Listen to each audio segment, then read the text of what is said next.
Hey guys, Mike with Scoutco. Thanks for checking out the new videos. This is the first of a new series that I want to try to do. Basically just a how-to and an unboxing of what we have with some of our products. What I've got in front of me this time is a LS fuel delivery kit. When you get this out of the package, this right here is what you should have. So we're just going to tear this kind of apart, show what each piece is and how it plays together and how to put it in your Scout, and we'll go from there. So when you open your box, you're going to find one piece of rubber hose with a filter and a couple of clamps on it. Should be 6 clamps actually. So that, then you've got the 3 different fuel lines. They are labeled on each end. We'll get into that in just a second, but we've got 3 different lines here. Let's untangle them. It's like one of those little puzzles. You got to figure it out. Let's see if I'm smart enough to do this. Aha! All right, so you got 3 lines. Then you got the meat of the system, which is the pump itself. This is a Delphi brand pump, which is the OEM supplier for General Motors and some of the other OEMs of vehicles. Good quality pumps. We've had very little trouble out of them. So I like to use this. It's an external pump rather than being in the tank. A lot of people are worried about how noisy they are. We've got 2 different ways to suppress that noise here. We've got a clamp that you see that has got rubber isolator on it, and we've also got a rubber isolator that's wrapped around the entire pump housing itself. These things normally are not noisy at all. If you hear a bunch of noise, you probably have a problem. You've got a pinch suction line or possibly even a supply line. But we've had real good luck out of these pumps. Have nothing bad to say about them at all. And then this is the filter. The filter and the return line is the difference in the 2 kits that you'll see listed on our website. We've got a single line kit and we've got a double line kit. What that means is if you look at your LS engine at the fuel rail on the intake, you're going to have either a single line or 2 lines going in. If you've got a single line coming in, that is the other kit. This is set up for a 2-line system. And I'll explain that a little bit at the end, but if you're having trouble figuring out which you've got, again, just look at your intake. If you've got a single line going to it, then this is not for you. This is a double line. Okay, so when you lay this all out, it makes perfect sense as to what we've got. So what I'm going to do is assemble it on the table for you to see, basically like we were putting it in from the tank forward through the pre-filter, then to the pump, then to the post-pump filter, then to all the lines, and then the return back to the tank, because these systems have to have a return. So I'm going to lay it out and try to make it make sense for you. So follow along. It's simple. It's super simple. We make it as easy as we can. If you've got a stock Scout fuel tank and an LS engine, this is everything that goes between the 2 and will make the fuel get to the engine and back to the tank. So this is everything you need. So what we've got is a pre-pump filter that we just snapped that hose on for you. There is a flow arrow marked on the side of it that says fuel goes this way. Don't make fuel go that way. And then we've got a short piece of 5/16 fuel rated hose that will connect everything to this filter, and 6 clamps. So we get rid of our clamps off of here, and basically you will take a short length of this, however much you need. It should be half or 2/3 of it, something like that. You're going to figure out which direction the fuel is going. You're going to put this on the suction side, throw a clamp on. Then this will go into your fuel pickup in your stock tank. Boom, throw another clamp on the other side of it. Then you'll take the other piece of hose that you cut off and you will put it on the outlet side of the filter. From there, it will go to the inlet side of the pump. Now there's 2 different ends of this pump and they are not labeled. The gold colored connector that has nothing on it other than the gold connector, that is the inlet side or suction side of the pump. So you basically are going to have a piece of hose from your fuel tank going through this filter, going to the suction side of the pump with a clamp at every connection. It's as simple as that. That is actually the hardest part of this. The pump itself has got a clamp around it to mount it. We run a self-drilling, self-tapping screw through that clamp and mount it on a Scout 2 now. We will mount that in between the upper shock mounts on that cross member that's the upper shock mounts attached to. Once that's in place, you can take your ground wire, your negative, run it down, screw it into the cross member, or you could even tuck it underneath of the same bolt that holds the clamp.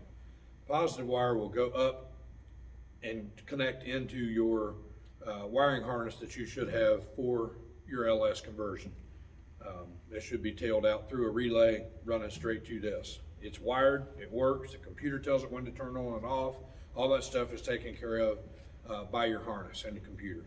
So that part, that's all of the suction side. Now I want to make sure to throw in there, I do not like a rubber hose of any sort. This is fuel rated hose, fuel injection rated hose. I still will not use this on the pressure side of this pump. The rubber hose side of this pump is all under suction, not under pressure. I do not like rubber hose under pressure. So from this point on, this pump is running about 90 PSI. I don't like that rubber hose under 90 PSI. So after the pump, everything is this style hose or line. This is a nylon fuel injection rated nylon high pressure hose with O-ring seals in it. Everything is plug and play, quick connect. This is an awesome piece. This takes a lot of the guesswork and a lot of the sketchiness out of using this rubber hose. If you see somebody using rubber hose on the pressure side, run away. Let me show you why. Once this pump is mounted, you've got this 90-degree fitting that is affectionately labeled pump out supply. If you'll notice, this one has black labels on it. That is a return. Anything that has red labels when it comes from us is the supply line. But you will see this is pump out. This end says filter in. The next supply line says filter out and fuel rail in. It's pretty self-explanatory. So we take the pump out, we put it on the out of the pump. As you plug this up, you should hear an audible click. That is engaged and you are done. Straighten this line out because it lived its life coiled up until this point. So you got to kind of stretch it and twist it and straighten it out. But once you have that straightened out, you will take that to your post pump filter, which also has an arrow on it. And if you'll notice, this has a little white plastic piece in it. This did not, because when I put them in the bag, I take those plastic pieces and put them on like this so that you cannot hook these up the wrong way. There is literally only one way this goes. If you can't read pump out, filter in, I've made it even simpler. It'll only go one way. So filter in will only go to one place. Again, you're listening for the click. That's done. Then you will take this clamp, mount that filter along the driver's side, the left-hand side, frame rail on the outside is where we put ours. So you'll mount that filter wherever it lands in relation to the length of the hose. From there, we grab the next line, again red for a supply line, filter out. We'll take that guy, listen for the click. That's done. We'll route this up the frame rail, away from the exhaust as best as you can. This is to the fuel rail. This will click right onto your engine, just like these clicks were. Now you have fuel from the tank, through the filter, through the pump, through the other filter, all the way up to your engine, and that's done. The only thing left to do at this point is to get the unburnt fuel back. This is the return line, it's labeled black. Fuel rail on this end, to tank on this end. Take this, snap it onto the fuel rail, take this, put it into an unused bung where the emissions connections were on your fuel tank with another piece of that rubber hose, and you're done, guys. We've got all the clamps that you need to hook the rubber hose ends up. We've got one at the tank for the supply, one at the filter, one coming out of the filter, one going to the pump. We've got two left. That is to connect the rubber hose to this return line at the line and at the tank.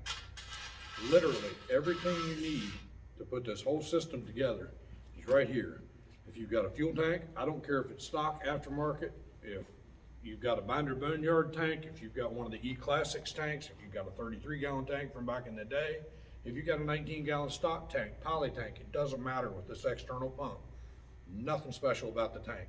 You can throw a trash can in the back full of gas. If you can drive without throwing it out of there, that's fine, this will work. All you have to do is have a way to hook this to the tank, it snaps into the engine, and you're done. Simple, simple. We'll do another video with the one line kit. Again, the only difference is the post pump filter.